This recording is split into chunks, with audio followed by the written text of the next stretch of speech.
All right, GM Edu, GM everybody. How are we doing this Monday morning, man? Very good. Very good. I just finished sort of my day routine because it's 5 p.m. here. So it's nice. It's a nice way to finish the day with this stream. How about you? I'm doing well, man. Had a good weekend. It got hot this weekend, I'll tell you, on the East Coast. 95, that'd be like 35 degrees Celsius. Yeah, it's like an armpit. Felt like I was back in Texas again. All No, it's right. all good. Hope everybody's doing well this morning. GM everybody joining us here on the Discord. Glad to see familiar faces here. Hope everybody had a good weekend. We're going to chat it up again in One Hive TV, in the One Hive TV chat channel, a bit to the north of the stage in the Discord. You can also click on the bit.ly link in the Happening Now event announcement at the top of the server, and you can watch live on YouTube some of the stories, well, all the stories we're going to be talking about today. We're going to be sharing some visuals like you'd be watching the TV on YouTube. Subscribe, hit the bell notification. We're live with several events, or shows rather, each week. You can check out all of the past shows there, of course, as well. This week, we got the news stream coming at you live right now. We have, I think Billy's going to be up again tomorrow evening, if I'm not mistaken. And then, of course, we got the awesome NFTs and gaming show every Wednesday. The LATAM music listening party. So Spanish language radio followed by music listening party is every other Thursday. And Miguel was able to get an awesome show together last Thursday. Again, you can check out the replay on 1HTV on YouTube. But I think that's the housekeeping for today. GM again to everybody, and Edu, what do you want to hit first, my man? Sure. Hello, everyone, again. And for those who are not familiar with the headlines, we basically go through some things that we consider are worth sharing, and we take a lot of them out of a snapshot. So some governance, and today we are gonna be sharing some also tweets and so on. So if you feel like there is something we have missed, if you saw something on Twitter, if you think there is something also worth talking about, please don't hesitate to share it on the One Hive TV channel that is here on our Discord. In case you're on YouTube, you can just log in into our Discord on the category Swarms. You will find the channel One Hive TV. So we can start today with Ave. And this proposal that started on May 19 and will end on May the 26th basically says at stake-wise, as if stake-wise, as if 2. I always struggle with these coins names on Aave 2 mainnet market. One of the most requested features within Aave protocols is the ability to utilize SIF2 as collateral to borrow against. This is a proposal for adding borrow lend support for stakewise SIF2 on Aave. SIF2 is an ideal collateral for borrowing ETH given the high correlation between asset prices. Following the launch of E-Mode within Aave v3, this coin will allow for leveraged ETH staking without taking a lot of risk. Lido ETH has proven to be valuable collateral asset within the Aave ecosystem, and it is time to explore adding SIF2, the second most liquid ETH staking token, and this integration also will benefit both Stakewise and Aave, bringing new users to both platforms. So this is a quite so far this proposal it's passing with a 99%, 89k Aave on this one, and about 1,600 voters in this. So, do you have any favorite token on this of this nature, like any liquid ETH staking token? Have you used this one? I'm actually not using Stakewise, although I know what the project is about, and they recently deployed on I think last month on Gnosis chain for you to like stake your GNO.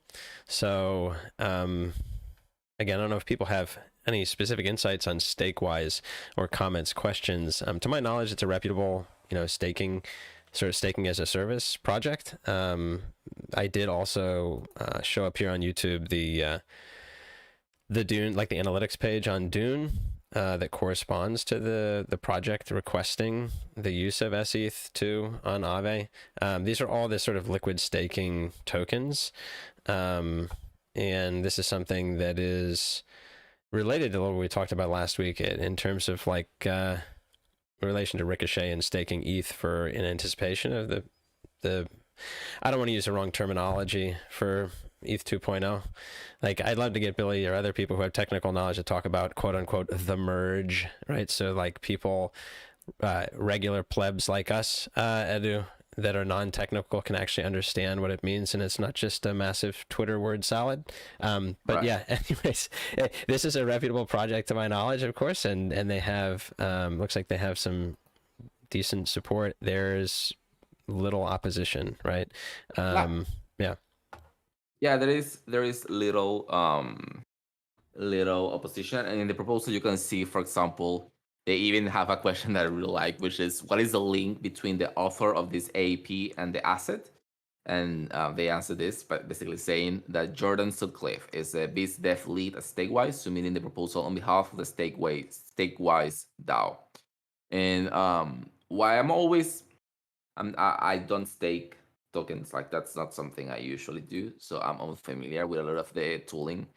But there is always this question for me that comes to my mind, which is like there are so many staking options. There are so many. I have like every time we read here on the stream, or when I research stuff, or when I'm on Twitter or whatever, I see a lot of this tooling, coming out and popping out and so on. So my question would be, like, what what makes the difference in between, like, why there are so many staking options, and why would someone pick one up above the other one, besides if you are native into that? Because I guess that there are projects who have their own tokens, so you are from that community, so you will intrinsically use that staking tool because that's your community. But besides that, why would you choose one tool over the other one? This is a really good question. Yeah, I think so. Like understanding the pros and cons of different staking options or opportunities, and in not even just with ETH, but like across different POS networks. This would be something really interesting. I agree. If there's anybody who has insights on this or wants to ask other questions related to this, again, feel free to drop a message in chat, and we can see if we can't answer it, we can probably find someone who can, right? So I agree. Again, to my knowledge, Stakewise is a relatively well-known solution here, and I know, for example, for their deployment on Gnosis.Chain, if you stake your GNO, and we did I know this because I had to do the research. We did a nice DeFi feature video, right, for Gnosis.Chain. If folks haven't seen it, head over to Gnosis.Chain on YouTube. There's a cool video there that we put together that showcased a lot of different projects on the chain, and Stakewise was one of them. So if you stake your GNO, you receive, right, your SGNO, which is like your liquid representation of the GNO staked. That is like it's an interest earning token, or maybe it's interest bearing. I don't know what the right technical term is, but you then earn RGNO, right? That gets distributed to the wallet holding the SGNO, and that's how you're earning yield. And so there's actually it's a multi-token scheme, at least for a GNO. And Right. my understanding here, right, is that in the case of the Aave proposal that you've raised, like this is essentially using liquid ETH, like staking, Yeah. or rather using your liquid staked ETH as collateral. And Right. this is So from mainnet, like the proposal, right? So at least starting there.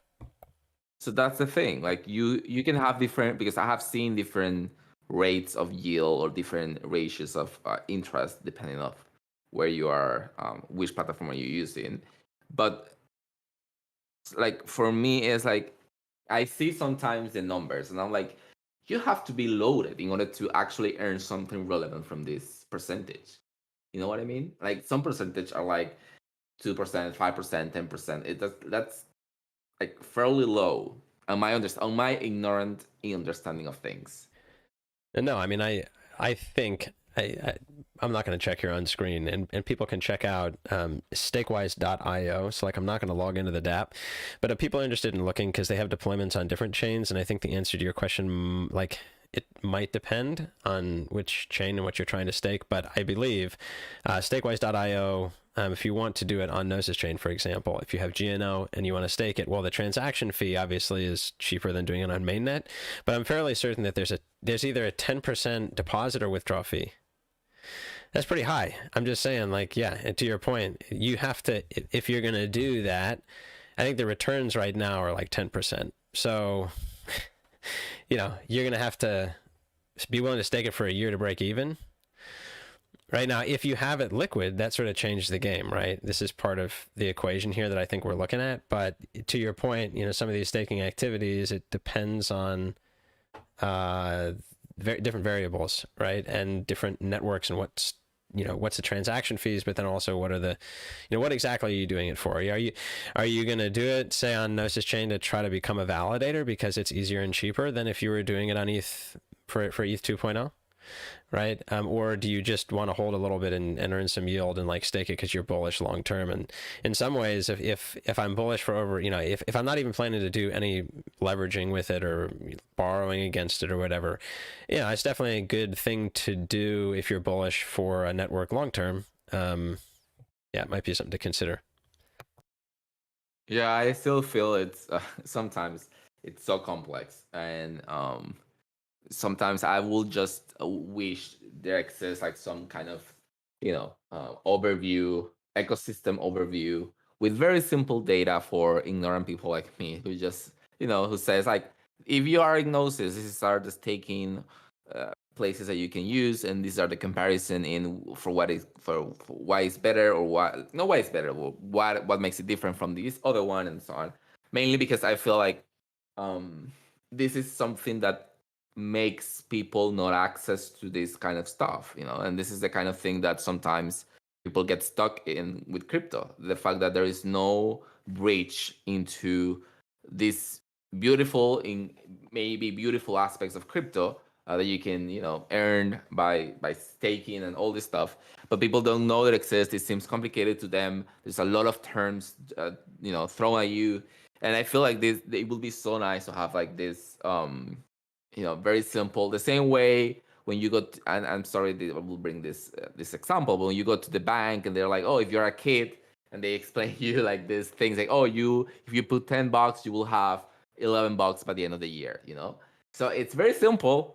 And I know that of course it's crypto, prices changes and all this stuff, but it will be nice just throwing that to whoever wants to pick that up. Well, and I agree. I think one last note here on the staking and the Stakewise side of things. The Dune analytics dash is definitely good to take a look at. I mean, you can see a continuous increase over time. In fact, there seems to be like a pretty significant increase even at the end of, like, you don't see, just like, this is a chart going up over time, despite the fact that we're been experiencing market action in the other direction. So yeah, definitely something interesting here. If you're the game is different, as you're saying, though. If you're a big ETH holder on mainnet, like, these types of projects are different, but they're also deployed, like I said, on a variety of side chains that you might be able to take advantage of. Right. So we can move to Sushi after this staking conversation. And basically the Sushi proposal is named Let's Get Poke. It's an implementation proposal that started on May the 17th and will end tomorrow, May the 24th. And it says this proposal expectation is to produce an implementation. The synopsis basically states that the implementation is an initiative to make Sushi's treasury more productive. And Sushi's treasury currently has 41,424 token, around $1 million, that could be utilized for staking at a potential APR between 16% and 31%. The yield earned could help sustain the protocol in the long run, and it could be used to help cover fees for setting up the Swiss associations, operation fees, and so on. So far, this proposal has met an approval rate of 99%, and 3.9 million sushi tokens on them, with only 12K tokens as abstain and 525 tokens on them. Of course, we have two whales putting up 2.4 and 1.1 million tokens. Yet still, it's even without them, it still seems like a huge favorite to yes. And so yeah, another staking, but this is for the treasury in that sense. Do you think, like, I have seen this in some places, like, do you think a treasury should take the risk of the organization to sort of, you never, like, I'm not gonna say this will happen again, but do you know the risk of using tokens of your treasury in order to sort of stake and stuff? Will you do it? Like, do you think it's a healthy practice? Do you think or you wouldn't do it if you were on a core team of a DAO? I think in some sense, and if I'm understanding you, like, the question correctly, is I think it really is like treasury management. Is that, if you have assets, from the treasury, yeah, mm-hmm. From the treasury management aspect, not from the individual aspect. Yeah, I don't think I'm the best person to like do the treasury management necessarily. Like, I find it interesting. I think some people would be much better at it than I would be, but I would say that for most DAOs, it's like it should be almost a requirement. It's the analogy. It is not something unusual, right? So organizations, whether they're a legacy organization with NGOs or, for profits, if they have any significant capital, it's probably considered irresponsible not to have people managing it, right? So if you have a large DAO and you have these assets, particularly, the way that the Tokamak project works, and this is something we've discussed a little bit in the past, another DAO that has been involved in this, of course, is Shapeshift. But yeah, I mean, I actually have the forum post is short, and I linked to it here in the Discord, and also have it up on screen on YouTube.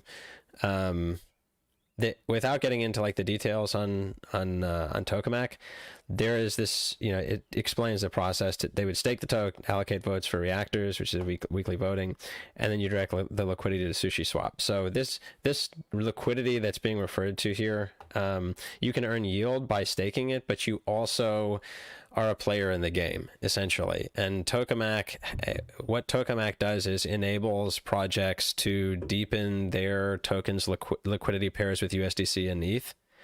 So this is, again, unless I'm misunderstanding the proposal, I think it's advocating for active management. Like, obviously, this near $1 million of toke to both earn more toke and make sure that they're able to take advantage of the liquidity rewards that come along with participating as, I think, whatever, a core member of Tokamak or whatever they call it. They have like different cohorts. Yeah, and what you mentioned it's correct. The cycle of, and I think there is something very specific to staking to a DX, which is the fact that you can make very good use. You can make very good use of that process of staking on the benefit of your own community, because you can sort of make use of your own platform, which is something peculiar to the DX kind of the decentralized exchanges kind of space. I don't think other treasuries have that luxury. Will you agree on that? No, for sure. And this is certainly like only one example of how treasury management could happen. But yeah, it is like having the capital certainly makes a huge difference. I mean, just to go off with what you're saying here, I think to be really specific, if a DAO has the existing capital to generate yield, and then essentially cash it to USDC or to a stable coin, at a predictable rate, which is in crypto terms, right, relatively speaking, but the ability to generate stablecoin yield off of like DAO native assets is super critical when it comes to sustainable contributor payments without creating sell pressure on the native token.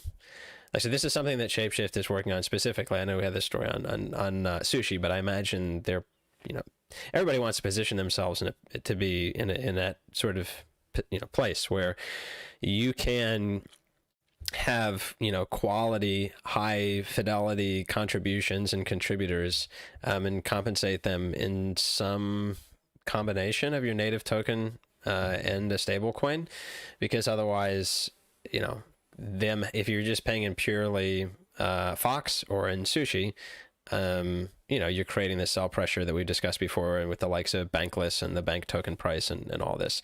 So I'm ranting a little bit here. I hope that is like somewhat related to your question. Yeah, What yeah. we're talking about. Yeah, it is related, and I feel like what you said, it's such a complex.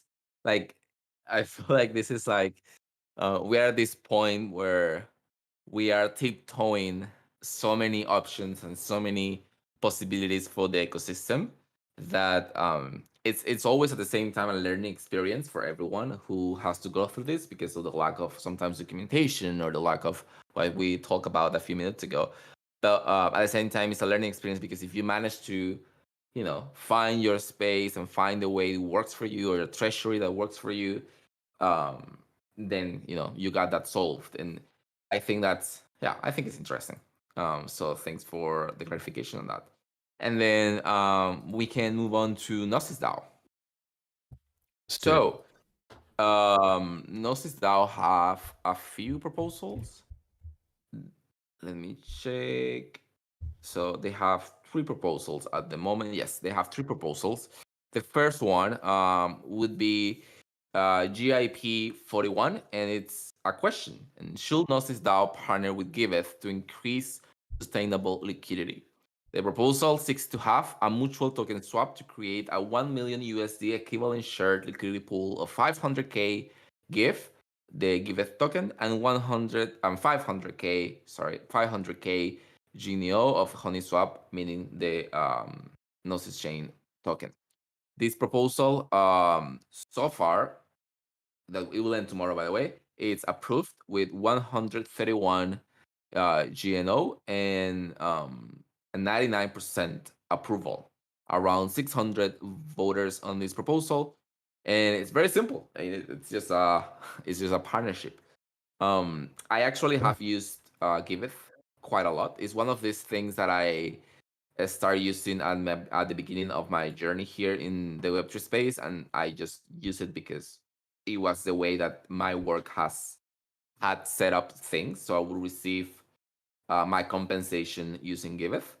So it's one of these I feel very niche spaces that I have sort of grown fond of it. And if you go to Giveth.io / Giveth stream or any part of the Giveth multiverse, it's a very interesting project. I love the way they have phrased. I love how easy it is to understand. Also, I don't know. I really like it, and I feel like it has been low key for a long time. Like in the sense that you have other projects that are more popular on this kind of not the same stuff because they don't do the same stuff, but similar to external views. Which, for example, Gitcoin it's more popular in that sense, but Giveth has it's growing, and I feel like this is a very nice partnership for them to do with Gnosis DAO. Also because it's a native blockchain where they are. What do you think? No, I think I agree with everything you're saying, man. And I actually got I had the Giveth chart, like the analytics page from Honeyswap up on screen. So I'll just take this second to remind people, if they haven't had it, if you're here on Discord, GM to everybody, I'm really glad to see all of y'all with us. Many familiar faces today. Hope we're off to a good start to the week. I hope we can be a part of your start to the week each week. If you want to see what, like, sort of an enhancement of everything we're talking about, definitely head over to the 1HTV YouTube page. The easiest way to do that, if you're here in the Discord, is check out the event where it says in the Discord, it says happening now at the very top, happening now 1HTV DAO News Alpha. The link, the bit.ly link right there, will take you to the YouTube page. And right now on YouTube, I am showing the Giveth or the Give token analytics from Honeyswap that is directly related to this proposal that Edu is sharing. Just to recap really quickly, like, this is basically a classic token swap. OneHive has done this in the past. with Fox, with Bright ID, I believe maybe the TEC as well, if I forget. But this is a classic token swap, and it's all going on. It's going to HoneySwap, and what this means is there will be both of these projects they'll take a US dollar equivalent, in this case $500,000 worth of their token, most likely out of their multi-sig, their treasury, and they'll simply deposit it simultaneously into HoneySwap to create a new liquidity pool. Because right now there is no, if you're looking on screen, there is no Give GNO liquidity pool yet. And not only is there not a pool yet, but the deepest liquidity that Give has is with its Honey pair. Fox and Shapeshift is a close second, but this will become the number one pair, and it will essentially, it will in this case double the value or the total not value. I mean, say this carefully. It will basically double the total Give liquidity on HoneySwap. So this page that you're looking at right now, like this will double as a result of this proposal, which is really cool. People have a new trading pair and deeper liquidity across the DEX on Gnosis Chain. That is correct. So I don't know. I really like this proposal. This is one of three proposals that are today for Gnosis. So the second one, it's GIP 44, and it says allow GNO holders to vote with invested, staked, and locked positions in mainnet. And it follows saying that following from GIP 28, these proposals enable those holdings and using GNO in a great number of places to retain their vote in the Gnosis DAO. Currently, the Gnosis DAO snapshot strategy counts GNO on mainnet and Gnosis chain, along with LGNO, MGNO, and some GBC staking deposits on Gnosis chain. If approved, this proposal will allow users to provide liquidity on various AMMs to retain their voting power, along with counting all GBC staking deposits.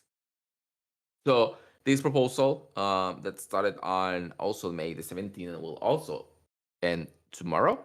It's approved so far with 99% and 134 GNO on votes and 800 voters on this proposal. It's interesting to see that the Gnosis chain voter turnout is quite high. So that's really nice. I really like that. And yeah, it's very simple. I feel like these Gnosis proposals are quite simple to follow up. They are not being laid out quite technical, but I don't know if you think there's something to clarify here, Ted. No, I think again, this is like pretty straightforward, but it's also really important. Like this is, One Hive and other DAOs have faced this challenge where it's like, for example, if I want to go support a proposal on HoneySwap, or excuse me, on if I want to go support a proposal on Gardens, and my Honey is in an LP on HoneySwap, I can't do that, right? Same thing as if it's in Celeste, which is a difference. Maybe there's a deeper conflict there, but the idea is, people shouldn't be required to simply hold the governance token in their wallet as a liquid token in order to participate in governance. That means you're compromising certain other opportunities in order to do that. So I think the bigger picture is I hope a lot of DAOs, if they're not already doing this, will do things like this to make it as easy as possible for people to it's just a step in making it easier for people to participate in governance, in my opinion. Completely agree. And then the last proposal that we have for today on the Gnosis side, it's GIP 46, and it is a question again, and is should GNO from the Gnosis DAO safe be transferred to the treasury management safe operated by Carpatkey? And this is a proposal to have all GNO from the Gnosis DAO safe transferred to the treasury management safe operated by Carpatkey, and this will allow Gnosis DAO to use GNO as a collateral for loans and payouts for the GNO for grants. And this proposal, I am not familiar with Carpatkey, first of all, so I had to sort of try to figure out what Carpatkey was, and it's basically service, a treasury management service provider to DAOs. That's the overview. And this proposal started on May 20th, and it will end on May 27th. And this is also has been approved with 99% and 343 voters on this proposal. But the question again, are you familiar with Carpet Key, Ted? My familiar, like, not in sort of a significant way. I don't claim to know a whole lot more. I don't think, other than you, other than I've seen it on. I understand that this is a. Is it a firm? Is it a project? I don't really know the word to describe it, but they've been involved with Gnosis and I think treasury management related to Gnosis DAO for a while now. So this, I don't think that they're a newcomer at all to the scene, but I don't know specifically I don't know the personalities, for example, that are associated with it. But I do have their Twitter page up on screen on YouTube. So if you want to check them out, folks, it's at Karpathy. It says, we design and implement DeFi strategies for a DAO treasury. So it almost seems like a service DAO, where they're willing to sort of contract out treasury management strategies, which obviously we were discussing before. If you want to do it and you don't have the ability to do it in-house, you can maybe outsource it to a project like Karpathy. That's my impression. Yeah, they seem to have a long-standing relationship with Gnosis. They seem to manage the treasury on the Gnosis DAO. I do not understand, like, it's their catchphrase is DeFi wealth management, and as you read, Ted. So I don't know. I'm not familiar. I guess this proposal had a deeper explanation than the one given on the snapshot. They have a forum post that also had 93% approval, and but no one commented on it. I didn't see much of any resistance to this, or so I don't know. I guess it made sense to the community. I don't know. I mean, I guess it's in a Gnosis safe at the moment, and I don't know. I don't know the intricacies of Carpet Key, so I cannot understand the full context and repercussions of moving your entire um, GNO from your safe of the DAO move to Carpet Key. So I don't know if they are doing, if Gnosis DAO, who they have the Gnosis safe and all this stuff already set up, and I feel that one of the strong aspects of Gnosis DAO is precisely being part of Gnosis. And I will trust their judgment on making these treasury decisions, because that's one of the strongholds. No? Yeah. Well, and as I was listening to you to talk about it here, I actually clicked into the forum post, which I'm linking this up, of course, folks, in the Discord here, the One Hive TV channel. Also have it on screen right now, and notice that the author of GIP 46, I believe, is Stefan George, who's one of the co-founders of Gnosis. So I definitely think there's some intersectionality here that probably, deserves a high level of confidence in terms of what their approach is. It's interesting though. Everybody's doing things a little bit differently, and I'm glad we're able to cover multiple each week, so we can kind of draw good comparisons between what different folks are up to. Yeah. So I don't know. It's interesting. I would like their snapshot. I mean, I like the simplicity of Gnosis snapshots, but I will also like some more in detail TLDR on this. It will help us a little bit. But I would like just to understand what makes Carpet Key so unique that you will have to transfer all your GNO to that. So that's the only question that we have left. So we may ask this directly to Gnosis DAOs to see if they can give us an answer on Twitter or something along those lines. So you have some news that you wanted to talk about, Ted. Oh yeah. I mean, if there weren't any other snapshot headlines here, we had a few stories I guess we could dive into on the news front outside of DAO governance. What do you think, man? Sure. Mines are very, very short and very silly. So I like yours regarding Christine Lagarde. Because is this kind of like, can you read the news and then I will follow it up. Yeah, so nothing like, there's nothing quite like a Eurogarch staring down, trying to be condescending down their nose to you. And Christine Lagarde is like the ultimate Eurogarch. I'm saying this as an American, but I don't know. It always cracks me up. It's like, how many times has she said this, right? It's like, I don't know. I guess she's just the good little toady that's designed, her job is to defend the status quo. So, I mean, I guess I don't blame her too much. It's just somewhat comical.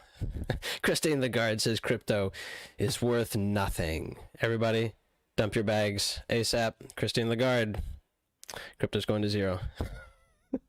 Yeah, and there is this I lived in Argentina for a bunch of years, and there is this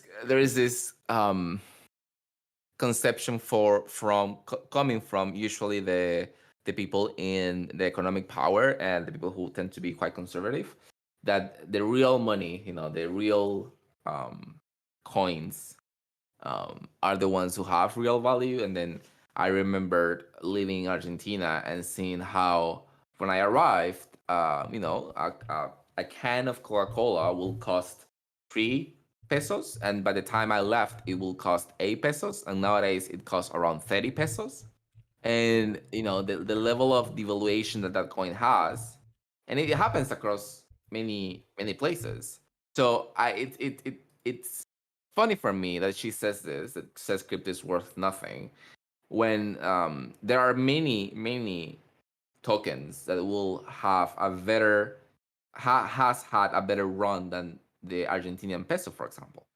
And that's that's the level of condescendency that you mentioned. There's a level of condescendency that usually these people who, I don't know if it comes out of ignorance, or it comes out of fear, or it comes out of uh, you know the thing that you have to say because that's your duty to say that, because you are in power and people expecting you to say that. You know what I mean? So I don't know. It's hard to judge sometimes these kind of comments. Oh, it is. Yeah, no, I think for me, it's always been like, look, the vested interest is so blatant that it's not, I think it is just sort of defending the turf. I mean, look, at the same time, the other side of the argument is I can sort of mock this because I think it's funny. But at the end of the day, it's also the case that, her timing of saying this, like, is she saying this at the top of the bull market? No, she's going to say it when everybody's getting flayed alive and buy UST, etc. Right? It's like, oh, I was right. It's sort of, it's predictable, I guess, and that makes it worth poking fun at. But at the same time, there are definitely, I mean, people, as we say each time we're on the show, right? Crypto is definitely, it's a frontier. There are risks that are unique to it, and so proceed with Yeah, due diligence, and we'll try to help everybody along the way. That's part of the reason we do the show, right? yeah, and I don't know if I don't know if she will say the same about the hero coin. I mean, right now, the dollar and the euro are very close. Like, Right. it's very close. I don't recall which is the ratio today. Let me check. Yeah, it's 0.94, when a few for example, last year it was 0.84. So and even given that circumstances, I'm not sure she will take the risk of ever saying that phrase, like, oh, hero doesn't doesn't value anything, it's worth nothing, just because it's not getting the same, it's getting deep peg from the from the dollar. I don't Yeah, know. I mean, there'd never been a So better summer for me to go on vacation in Europe. Like, I'm being completely correct, serious. exactly. It's like I could literally come over there and outbid a European 40% because the dollar has strengthened so much in the last couple months. But inflation, yeah, tell me about it, man. This people got a lot worse. Like, yeah, it's kind of crazy, actually. Yeah, but there's the dangers of this kind of comments that allows, that not allows, but yeah, it allows other people who are on the same spectrum of the economy, banks and so on, to you know put down some laws or put down some comments that will sort of affect and increase the negative perception that the general public may have regarding crypto, just because these kind of comments sort of foster this behavior. But no one, like, she's not claiming, or no central bank is saying, "Hey, American people, travel more to Europe because it's cheaper now." Like, no one says that. Because that's the funny thing, when it's actually, when there is something that actually benefits the general public, they actually don't go to a stand and say, and push forward that positive thing. They just shut about it because it's a, yeah. Anyway, sorry for the rant. No, this is what we're here for with the news here. Some of these news stories. I mean, I just put another one up on the screen that's crypto is starting to lose its cool. Just look at El Salvador. Says, yeah, what is this? Who is this one? Yeah. Rowan Moore wants us to know that. Okay. On the other hand, what's his name? Bukele from El Salvador. Yeah. Go ahead, man. No, I was just saying that on the other side, of course, one of the other links that we had today, it's the fact that Binance Luna investment, which peaked at 1.6 billion, now is worth $3,000. Right, and this guy, sorry if I'm no, he bought the top for his country. Yeah. Okay. Well, yeah. I don't know. Yep. That it is what it is. And you have a Solana one, right? We don't speak about Solana very often. No. So this is a good one. I'll pull it over from TechCrunch. This was okay. So this is actually interesting. These sort of different plays on to earn. So like Move to Earn Solana app Step In is the latest crypto gaming craze. So I actually saw Step In, like this was, I remember, it's one of those where you see like crosses your radar in crypto, but I didn't like investigate it fully. I'm pretty sure it has to do with, it's like a lifestyle app with, I think it's tethered to some physical products here. If there's anybody in the Discord here on YouTube that has insights or comments on STEPN, or if they've been like on the Solana ecosystem recently, I thought this is an interesting development here. So I'll read just a quick segment from the article. This is like a new riff on crypto gaming. And so founded by Huang and his co-founder, STEPN debuted on Solana Hackathon this last October, and had a bunch of exposure. Let's see here. What is the premise here? I read it. Here we go. We didn't have a product at the time, and many investors couldn't understand what we were doing. Yeah, so this is, and then Sequoia invested, it sounds like here, which is a big VC fund. So they have VC backing. It's a play to earn blockchain games like Axie Infinity is successful. In fact, they're essentially financial products with a gamified twist, right? And in this case, I think it has to do, or it's tethered to virtual shoes, and some type of movement that is like a gamified to earn crypto. Yeah, it reminds me a little bit about Foursquare. Do you remember this app back in the 2000s, early 2000s? Yeah, sorry, the last part of the decade of the 2000s, 2009, 2010, where basically you will do check-ins on restaurants and stuff, and they sort of gamify and will give you, like, you are the lord of this bakery, and they will give you these badges and all this stuff. And then they hit the fan, because it was, how do you scale that, and how do you translate that into actual value for everyone? Yeah, and this is like, what's the issue with Axie Infinity? It's just like a number of these other sort of gamified projects, is that, if you got in early, you made out really well, but at a certain point in time, you face scalability issues. And then of course they had a separate, and I think unrelated hack, right, on the network that they were running on, that's not related to like the sustainability of the token model or the game itself. But I think that's in many ways what harmed Axie the most. But they were definitely facing some scaling issues.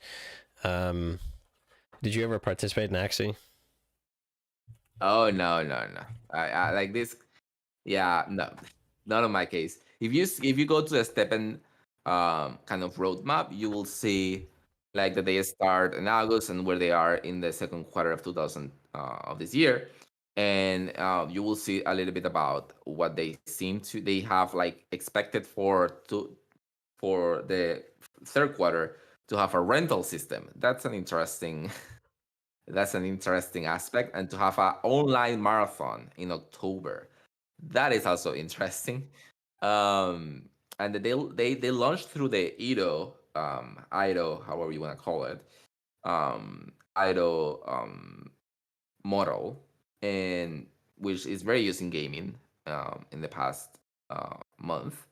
So I don't know. We will see. They even say that on May they will do a multi-chain wallet upgrade. I don't know. All I right. have So they can like this is the expand kind beyond of Solana. things that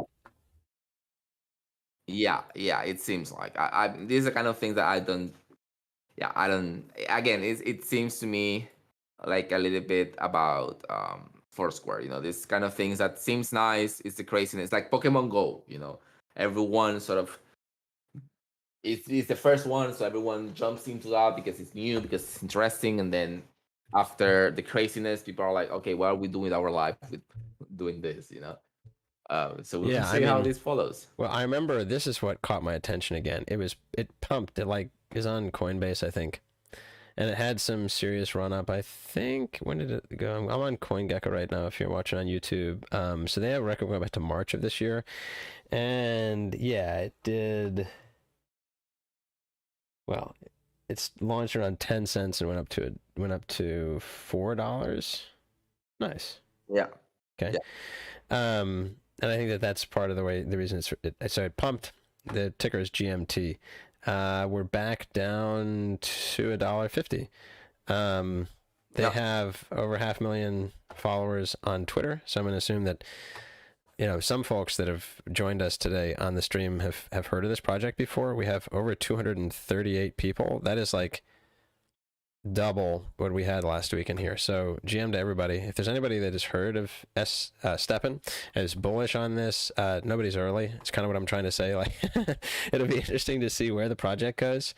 It's certainly like they're trying to push this new gamification, X to earn, like fill in the blank to earn.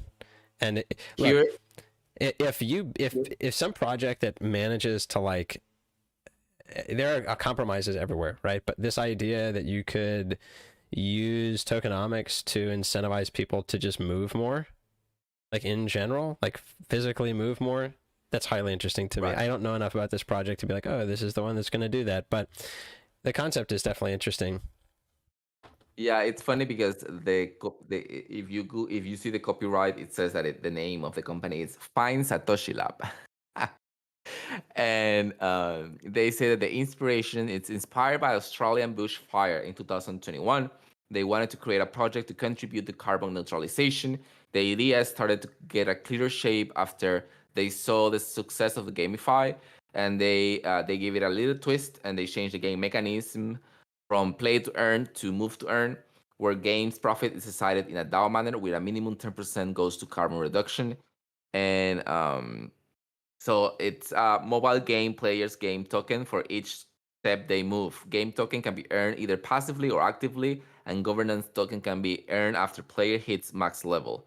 To play the game, player must have an NFT sneaker, which can be bought or rent at no cost. Player can level up at games at gemstones to produce new NFT sneakers in game through burning game tokens on an or governance token.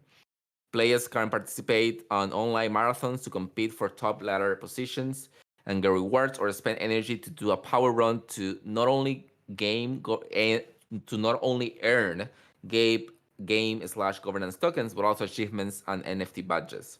Certain NFT badges allow players to have certain perks in games. There you go. Interesting. So the app, this that has a partner app that you got to download to your phone, right? Okay. Yeah, So I'm yeah. assuming then that this app is able to is able to take advantage of some tech in the phone to monitor your movement. right? Yeah, I will take a hit. I will take a hit for the group, and I will download the app. Do it. I'm gonna do it too, And because I'm gonna get in my car and see if I can like earn lots of tokens. yeah, I'm yeah, joking. I I'm curious it's now. like when people wanted to hatch the eggs from Pokemon Go, and they will just get into the car to just hatch it faster. Sorry, it's a Yeah, very we got to Pokemon check it Go. out though. We got to check it out. This look. I haven't spent a lot of time in and around Solana, so like I'm also curious. I guess this would be a place to dive in. I'm curious now. I got something, an app I really want to download to check it out. And we'll report back next week, folks. If there's anybody who's listening on Discord, watching on YouTube, and you know something about Steppen, maybe you've downloaded the app before. Have anybody used this, has any experience with it? Definitely leave a comment. And we're really glad to see everybody with us here, particularly on Discord. Just a reminder to everybody, if you want to see the visual live stream, like the actual TV effect, okay, you can click on the bit.ly link contained in the event announcement at the top of the Discord. Happening now, 1HTV DAO News Alpha. The bit.ly link will take you to the YouTube page. And we've started this page. It's separate from the original One Hive for a number of reasons, but hit that subscribe bell notification to get pinged when we go live. We have shows throughout the week, and really glad everybody chose to join us. One Hive TV chat channel. You can hop in there here in the Discord as well. Ask any questions, comments. If you want to come up on stage at some point to participate, you can simply leave a comment in the chat there, which we'll monitor. We'd like to hear from you there first. Maybe put your question there, or just let us know that you want to come up. Raise your hand, and we'll bring you up to ask some questions, perhaps. We got a few minutes left here before the top of the hour, and we will have Sonny Jaser from Ricochet.Exchange joining us in a bit here as well. You have time for one more headline, Edu? How you feeling, man? Yeah, I was reading the comments and Billy to ask how he could be the Lord of Bakery. Well, you're late because Lord of Bakery Foursquare doesn't exist anymore. I don't think Foursquare exists anymore, sadly as it is. And then Billy Jitsu also says that there's a speed limit on the app, like Pokemon Go. So basically, they did a Pokemon Go for sneakers or for walking, kind of. So that, yeah, basically. Anyways, the last one, it's more of a question actually, which is, we had this anniversary the other day, 12 years ago. It's amazing that it was 12 years ago. 12 years ago, Laszlo Hansek bought 2 pizzas with 10,000 bitcoins 12 years ago. So my question for anyone, Rohik, Billy, or you, Ted, what was the first thing you bought with crypto? Do you remember? Like bought? How do you mean? Or like what crypto I bought ever? Like first one? No, no, no. What was the first thing in real life that you pay with crypto? Oh, okay. I mean, I've paid. This is like buddies of mine that are also, they have crypto. Like I've paid for things in ETH. I remember like when when we went to MCon almost a year ago now, or I guess approaching a year now. It's crazy. Paul got the Airbnb and we all paid him an XDAI. That was kind of cool. I don't know. What about you, man?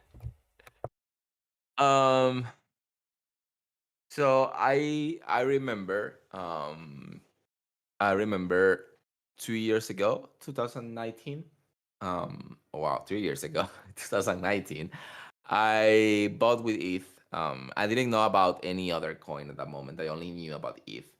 And I remember I got here in Europe we have a service called Wirex, which is like they give you a debit card attached to crypto, and that card offer real life fees, so exchange fees. So you don't have to actually exchange. You can just pay directly with the card, and it will debit exactly the amount at the rate that it exists at the moment from your ETH account. So it accepts a variety of coins. At that moment, it only accepted DAI and ETH. So I will use ETH. And I remember the first time I actually pull out money from the ATM using a crypto card, and I was like, whoa, this is actually real money.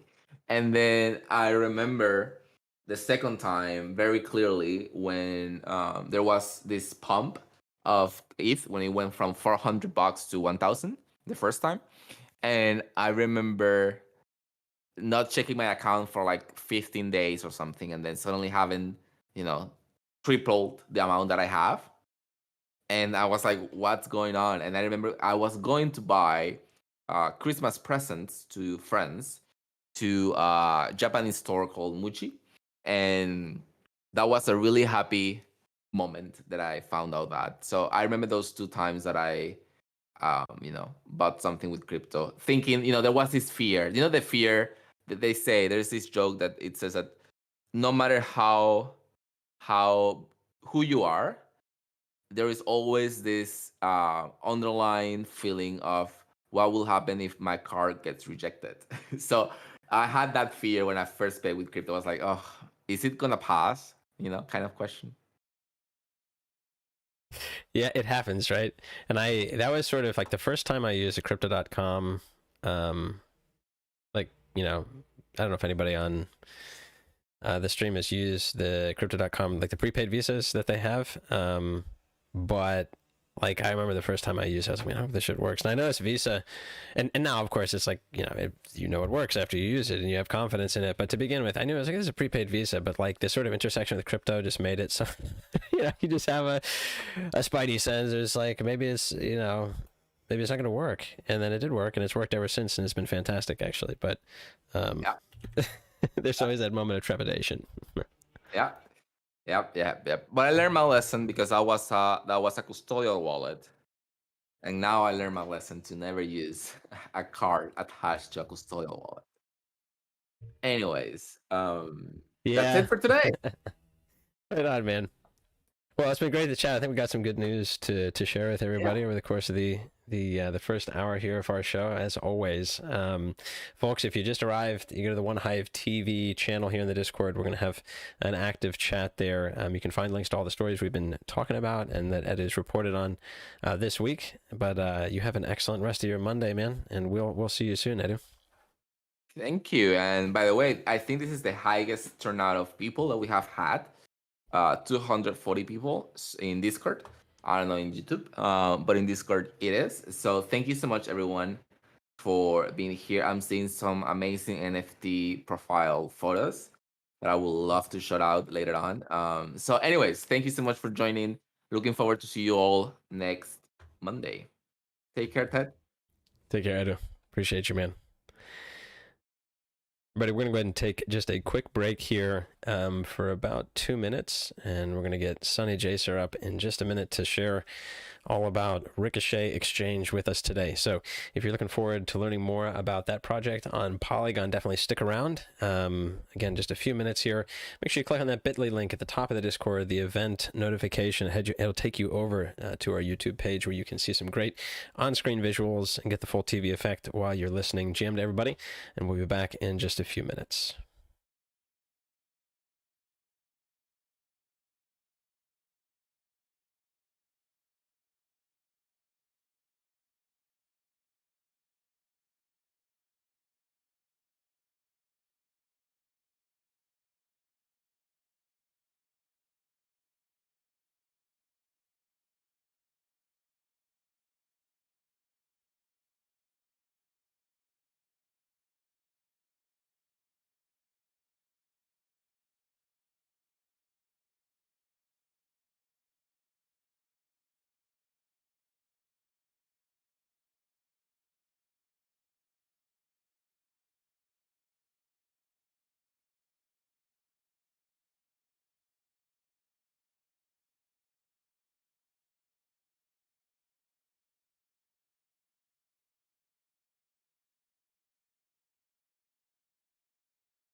All right, GM everybody. We are back here ready to start with the second hour.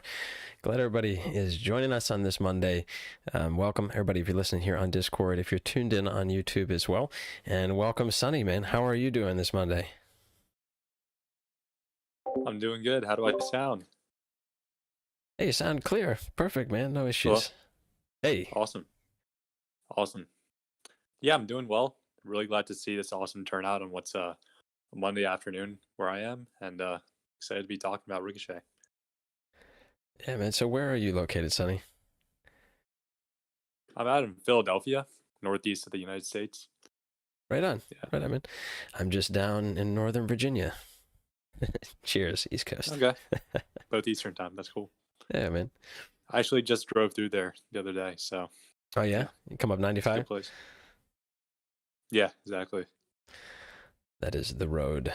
Yeah. Well, right on, man. You have a good weekend overall. It sounds like you were driving. Sure did. Yeah, just road trip with the family. You know how it is. Right on.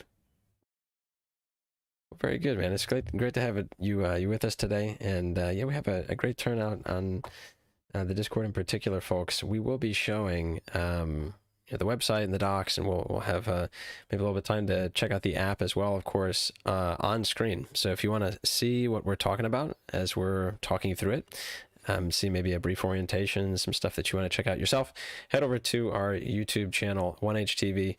We got a new channel over there. It's linked up in the event announcement at the top of the Discord. I scroll up where it says 1HTV DAO News Alpha, click on the bit.ly link, and it will take you over to the YouTube page where you can watch us live as well. Also, you want to check out Ricochet.Exchange if you want to follow along there. But I know, Sonny, you're at Superfluid now, which is essentially one of the operating projects with Ricochet. But tell us a little bit about how you got into maybe crypto and into the Ricochet and streaming side of things in particular. Yeah, absolutely. So it all kind of started when I was a teaching assistant at this financial technology course at UPenn. And during that course, we kind of dabbled into, Web3, blockchain, the whole shebang. And after that, I started entering hackathons. And this, my professor and I, we actually started, competing in these things. And he had a good relationship with Fran from Superfluid through the Uniwhales DAO, which is like a DAO that kind of like discovers different projects and stuff in the space. Kind of like a DeFi alpha community, so to speak. And upon like one of the hackathons, we decided we're going to build a Superfluid dollar cost averaging application. The team was pretty excited about the idea, really wanted someone to build it, and we decided to take it on. After that, we started, building it, and the next thing you know, we have Ricochet.Exchange. So that was at the Scaling Ethereum hackathon last year, which is pretty apt name for Ricochet because it basically does just that. It scales the process of dollar cost averaging, and yeah, I mean, when I first discovered Superfluid and real time finance, it just blew my mind. Just seeing money moving every single second in a constant flow. It was pretty crazy. In fact, I think I was one of the earliest people to get paid for my work with the Superfluid stream. My co-founder Mike, he actually just kind of paid me to tag along with the Superfluid stream in those early days. So really kind of opened my eyes and basically swung me into the real time finance space. And so here I am. That's a great story, man. I mean, there's nothing like experiencing getting streamed your salary to be like, yeah, this makes a lot of sense. Yeah, it's so crazy. I mean, I was pretty young, so like I was kind of experiencing like getting paid, like just straight up, just like earning money pretty recently to that time, and so I kind of saw my paychecks coming in like bi-weekly, like or like every month, and I felt like, I'm doing all this work, and I'm like, adding value to the company, and I only get paid at the end of the month. It kind of felt like a little disconnect there in terms of like the transactional side of that work, and so when I saw the money coming in real time, I was like, okay, it clicked. Like this is just a new way to experience money and kind of transactions and overall kind of a value transfer.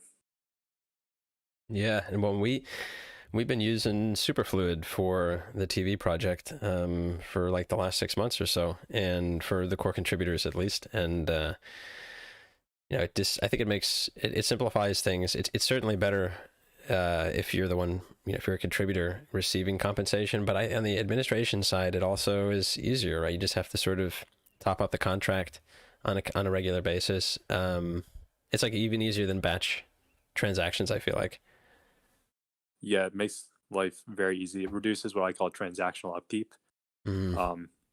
Just makes that kind of treasury management, that kind of admin, basically seamless. It's just one single transaction to perpetually pay someone. So pretty big game changer. Yeah. And so then, people are familiar with Superfluid. Obviously, we want to talk about Ricochet.Exchange today. So Superfluid, if people aren't familiar, you should go to superfluid.finance. Definitely check it out. And if you are familiar, maybe it's a good starting place. So it streams crypto from one wallet address to another or to multiple. So you can have these streaming forms of compensation. And if you have a basic understanding of that, then Sunny, how does Ricochet build on top of that to add even additional value?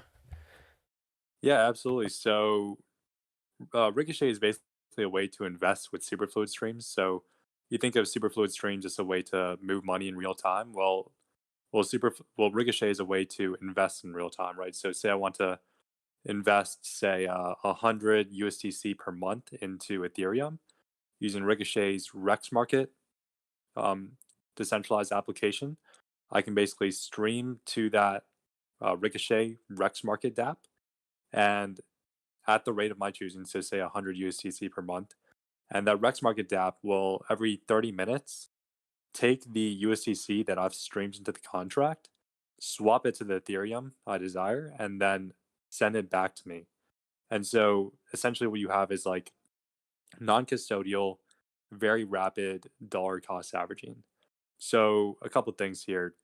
The first cool part here is when you traditionally dollar cost average, like you usually have to, well, with other applications out there in the ecosystem, you have to deposit your funds into a contract. You have to lock them all up front. And what that contract does is it kind of gradually whittles it away into whatever asset you want, and then you go and you claim that asset from the protocol, from the smart contract that's doing the DCA. What Ricochet does is it does away with that and makes it non-custodial, right? So you're not depositing any funds up front. It's all within your wallet and it's streaming out in real time by the second. And so you could stream, say, you could be streaming like 1,000 USDC per month into an asset, but you can still take actions with that asset that you're streaming with, right? You can still, go and buy an NFT, take it off chain to buy groceries and stuff like that. It's not like you have to deposit all that money up front to do the dollar cost averaging. It's simply leaving your money as needed by the second. The other part here is when on the outbound side. So when you're receiving that Ethereum that you're dollar cost averaging into, it's not like you have to go to the Rex market contract and grab it out of there, or claim it as we're typically used to seeing in DeFi protocols. Rather, what's happening is it's getting distributed straight to your wallet, no need to claim. And so what's awesome about that is that you can put that money to work. For instance, say you have that money that you've received through the DCA, that Ethereum, and you want to buy an NFT, you want to, purchase groceries, something like that. You can do that without having to go through that extra step of claiming it from the smart contract. So that's pretty big game changer there. And it also does something called, it also reduces overall protocol risk, right? So people are always worried about their funds being locked in a smart contract and the risk of that kind of contract being exposed, and the funds being lost. Because Ricochet simply takes accumulated funds every 30 minutes and basically disperses it all back out to investors. At any one time, there's only 30 minutes worth of kind of the total stream rate that investors are putting into the Rex market contract, and as a result of that, it minimizes that kind of attack surface for basically that kind of vulnerability of those funds being stolen. So that's what's cool about Rex markets being non-custodial. It is very scalable, the way that we do DCA with Ricochet.Exchange, because of the Superfluid protocol. The reason is no matter how many investors are using the Rex market, like it could be 10, it could be 10 million, the cost of running the Rex market infrastructure is going to be constant. And the reason for this is we use Superfluid's instant distribution agreement to return that target asset, the asset that you're investing into with the DCA, um, in one kind of blast transaction that happens at a fixed gas cost. Um, the mechanics of this are basically like, let's say you're streaming in 200 and I'm streaming in 100. Then we understand that, okay, you need to get twice as much of the outbound Ethereum as I do. And so using that kind of distribution accounting, the Superfluid protocol is able to do that kind of blast transaction and send all that Ethereum out. So it's a very kind of scalable model for dollar cost averaging. And what I'm basically 100% confident and convinced that it's the best model to do on-chain dollar cost averaging. So yeah, that's basically how we use Superfluid to do on-chain dollar cost averaging with Ricochet. That's kind of the rundown.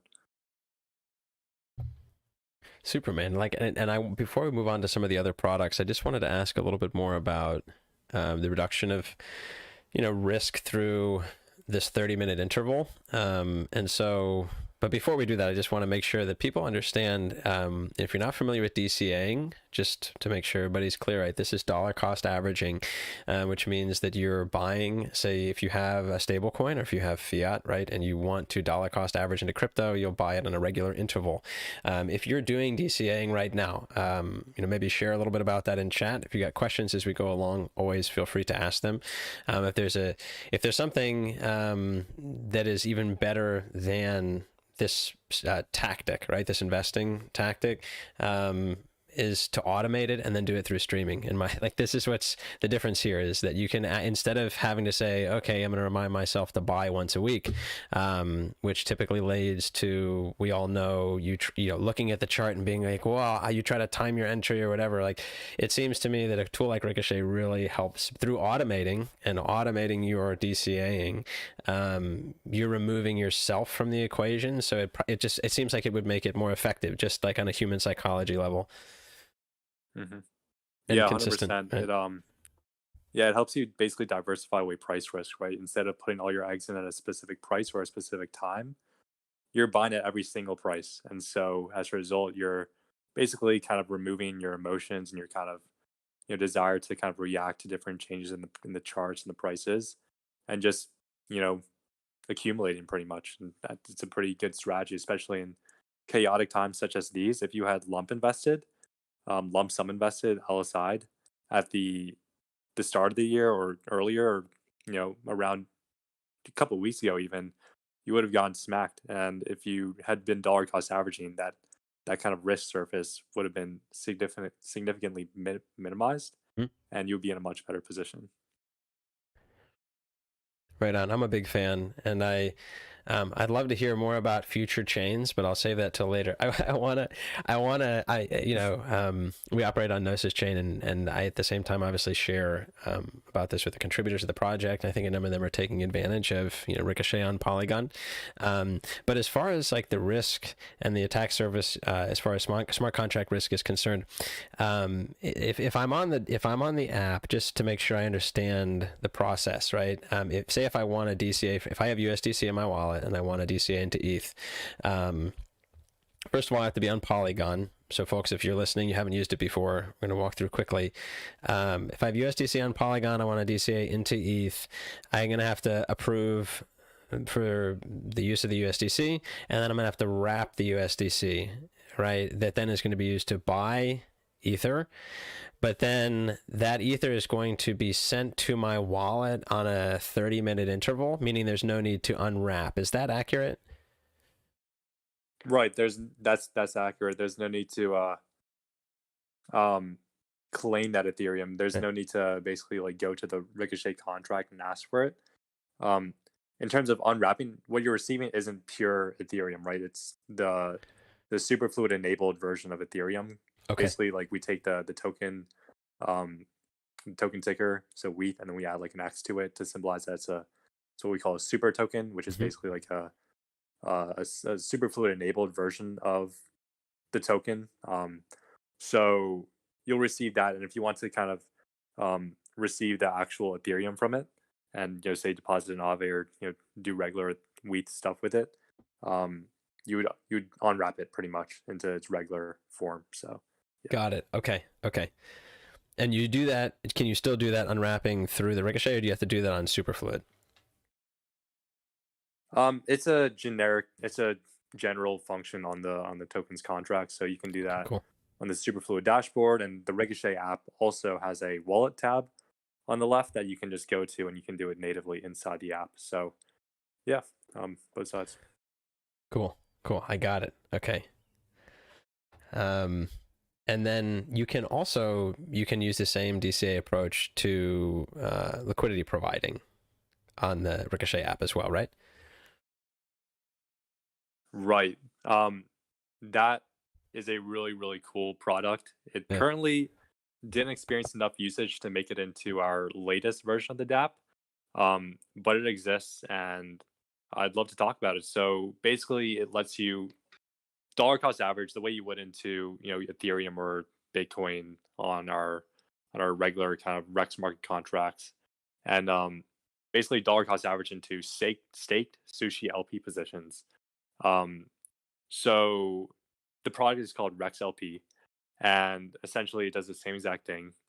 You stream in, and then every so often, I think the cadence is actually 1 hour with this product. It takes the accumulated USDC. I think that's the token that's supported, and it swaps it in. Well, it goes to Sushi Onsen, and it swaps half of that USDC into half of your USDC into one side LP token, and then the other half into the other side, and then it stakes it, and then with every distribution every hour, the rewards, that being Matic and the trading rewards, are sent straight to your wallet. No need to claim. And so essentially you're basically DCAing with a stream into these state sushi LP positions, plus benefiting from the rewards and the trading fees that are accruing on the liquidity that you're providing. So that was released, I believe, late last year, and I believe if you go to v1.ricochet.exchange, you'll be able to still view that product on the Rex LP tab. Currently, the market that's supported is USDC to USDC ETH LP tokens, and the APY on that is reported to be 19%. So pretty cool product to try out, and yeah, pretty innovative. That is cool. It adds this additional layer of if you really have conviction in the pair, right, and a whole lot less user effort if you don't have to. And if it continues to automate when that, you think about it, when you think about it, when you have to LP, if you want to do that kind of recurring liquidity providing, you have to do that you have to submit 3, maybe 4 transactions on a consistent basis, which is just a total headache, waste of gas. What Ricochet is doing is it's just taking that up for you and just automating it for you, so you don't have to experience any of that. We've seen a bunch of times on Twitter, people would be like, man, I wish there was a way for me to take a portion of my paycheck and just put it in a liquidity pool. And then we'd be like, yo, check out Ricochet. We can do it this year, 2022, not 2050. So yeah, I mean, pretty futuristic product and awesome concept. It is. I really like that. And I see one other here as being the Launchpad. Is that also an active product at this time? Yeah, in fact, the Launchpad recently got refueled. So let's talk about what the Launchpad is. The Launchpad is a innovative way to do to launch ICOs and stuff, and basically sell a token almost in an over-the-counter basis. So basically, the way the Launchpad works is it has a fixed distribution rate of the ICO token. So let's say the ICO token is RIC, and it's being distributed back to investors in the Launchpad at a rate of 1,000 RIC per month. Now, the way this Launchpad works is it's drawn out, right? It's not a kind of one-time thing where investors kind of pile on their money and receive the token at a specified price. Rather, there's an element of price discovery here, which we'll talk about as I continue this explanation. Right, so the Launchpad is distributing 1,000 RIC tokens per month back to investors. Investors can stream into the Rex Launchpad contract to receive a portion of this distribution. So let's say you and I are streaming, you're streaming in 2000 USDC. Well, for math, let's say you're streaming in 5,000 USDC and I'm streaming in 10,000 USDC per month. What's going to happen here is first, we're going to see that the price of that USD, of the RIC token, can be calculated as the price that investors are paying for it per month divided by the distribution or what they're getting per month. So you and I are paying 15,000 together for 5,000 RIC tokens per month, right? And so the price becomes 15,000 divided by 5,000, which is 3. And so since you're streaming in 10,000, I'm streaming in 5,000, you're going to receive twice as much of the RIC token per distribution as I am. So I can't do the math in my head, but you get twice as much of that 5,000 per month as I would. And so let's say I lose confidence in the RIC token, and I drop my stream from 10,000 per month to 5,000 per month. So now the total streaming from investors is your 5,000 and my 5,000. So together it's 10,000 USDC per month going to this contract, the Rex Launchpad. The price now goes from 15,000 divided by 5,000 to 10,000 divided by 5,000. So the effective price of the Ricochet token on the Launchpad has fallen to $2 a pop. So what the Launchpad is doing is it's drawing out this kind of ICO process. It's making it gradual, and it allows for better price discovery upon token launch. The other part here is it's very equitable, right? So anyone else can start streaming to the Launchpad and earn a portion of the distribution. There's no kind of whale shenanigans here where tokens are bought up and investors are squeezed out. It's very equitable. It's very open. It's also super, super flexible. So let's say I want the ICO to be shorter. I can make the distribution even greater. I can, instead of distributing 5,000, I can distribute 500,000 per month, and basically accelerate the Launchpad process and have more investors kind of pile on as a result and receive that money quicker. So it's basically a very kind of equitable, simplified way to do ICOs, and you can think of it almost like a streaming auction for these tokens. So it's a very kind of cool way to do that kind of implied valuation of these ICOs and kind of draw it out, make it fair. So let's deal with the Launchpad. So yeah, that is to answer your question now after that explainer. So basically, yes, it is active. You can currently go to Ricochet app.Ricochet.Exchange, and you'll see the Launchpad tab. In the Launchpad tab, we have the Rex Launchpad currently active for just the RIC governance token, which is the governance token for the Ricochet.Exchange DAO. Basically gives you voting rights and stuff over the different improvement initiatives of our protocol. And you can start a stream with your USDC, and you will be able to earn or basically purchase RIC token basically directly from the Launchpad. So basically, the Ricochet DAO, we deposit our governance tokens into this Launchpad, and investors are able to go in and buy it off the Launchpad in the process that I described. So recently, just current news, that Launchpad came to a close, and we finished like basically the entire amount that we intended to distribute through the Launchpad. So the DAO recently voted to extend that, actually. So now another 1 million RIC tokens are up for grabs over the next 12 months through the Rex Launchpad. So that kind of ICO has been extended. It doesn't even really sound like an ICO, does it? Because it's kind of like it's going on for the next year. Is it really like an ICO, or is it just kind of like some kind of a ongoing over-the-counter sale? But that's kind of the deal here, just extending these kinds of OTC token sale processes. The cool part about this is like the money that is invested here through the Launchpad, it goes straight to the Ricochet coffers, right? So when you kind of buy RIC token off of the Launchpad instead of off of the open market, you're kind of like directly supporting the Ricochet DAO. And so it's kind of like a direct funding mechanism, which is really cool.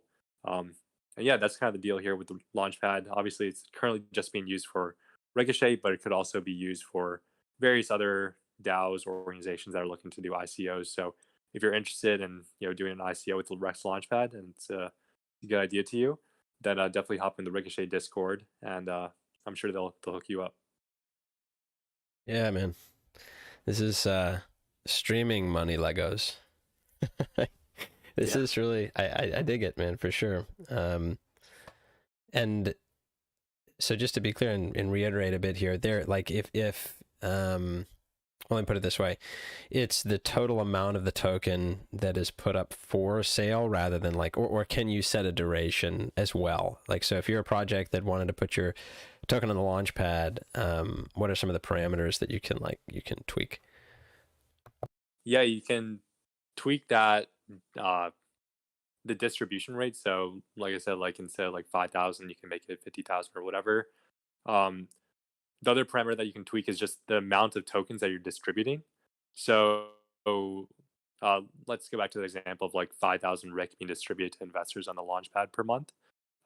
Let's say I deposited 10,000 RIC token in the launchpad for distribution. Essentially, that would make the ICO last for 2 months, right? Because I'm distributing 5,000, and there are 10. I'm distributing at a rate of 5,000 per month, and there's 10,000 RIC in the contract. Then that launchpad will have exhausted its distribution at that at the end of 2 months. And so basically, you're able to configure a distribution rate and the amount you want to deposit into the launchpad and how you want to sell. Yeah. Very cool. I want to remind folks here, app.ricochet.exchange, if you want to take a look, connect your wallet, and explore the app there if you haven't had a chance to before. We have been showing some of these different features up on the YouTube channel as we've been talking through them here. So there are a bunch of these different pairs that you can use for DCAing, folks. So if you're interested in going, it looks like these are the two stables that are supported are USDC and DAI. Ain't no UST in there, thank goodness. And then you got, it looks like Matic and WETH and also Wrap BTC. Yeah? So there's two different stables and like three different assets that you can DCA between. It looks like you can DCA into a crypto asset, or you could even DCA out of it. I guess I don't know if it's still referred to as DCA, but yeah, you could sell on the way up. Yeah. Ideally. Yeah. Yep. Yeah, I think that's a pretty cool aspect here. The fact that not only can you dollar cost average into, but you can also dollar cost average out of different assets. I think people kind of sleep on that. The fact that, oh yeah, you're well in the green. Do you dump all at once and risk missing out on potential extra upside, or do you kind of hedge your bets and kind of dollar cost average over a little period out of your bags? So pretty cool feature there that you can DCA in and out. So yeah. Word. I do have a couple, let's see here, couple questions in chat. And folks, if you want to join the conversation, feel free, if you're in the Discord, up to One Hive TV chat channel. You can drop a question there if you're on YouTube as well. And so we'll go with so Billy's questions here. I don't know if there were some streams that were jailed for, I don't know, certain risk reasons on Ricochet, but I know Billy was the one actually that connected the two of us, and was a big fan of Ricochet Finance. He said, are we good to start using it again? He left it. Yeah, so that's a great question. There are a series of current events going on in the Ricochet community. I think one of them is the fact that we try to upgrade our contracts to make them basically more efficient. I'm not going to go into the technicals there, but it was quite an undertaking, and some of the contracts didn't work out as intended, and so they were basically accumulating funds but not distributing the target asset back to investors. And so as a result, those apps were jailed effectively because they were doing something that's not allowed for the Superfluid protocol, which is basically can't like reverting transactions when users try to cancel their streams. So what happens there is like the deal here is like those original Rex markets that people used originally and worked perfectly fine, they're still in action. You can go to v1.ricochet.exchange and try them out. But I believe the current Rex markets on the app.ricochet.exchange are not in order. They're out of order. So yeah, it's still functional in that V1. And currently the DAO is working on revamping those V2 contracts and making it such that people can enjoy the benefits of that more efficient DCA through that. So I think the best course of action here, since I now work at Superfluid, I haven't been as in the loop as I had been previously at Ricochet, but the best course of action in order to hear when things are going to go back live on app.ricochet would be to follow us on Twitter at Ricochet.Exchange and then hop in the Discord. I'm sure there'll be announcements going out when things are back in order. So Billy, if you want to ask a follow up in the chat channel there, I'm not sure. I dropped a link to the V1 version of the DApp if people want to take a look at that. We had another question. So regard to Superfluid, I wasn't sure. I noticed this as well. I think like the USD value of this, like, so if we're using Superfluid and we've wrapped Honey, for example, right, and the streams are set up for the contributors, I don't know if I think the USD value that's showing is out of sync with the current trading price. And I think Rohek's question was if that is related to, like, does it just sort of pin to the start of the stream, or there's a question about that. Interesting.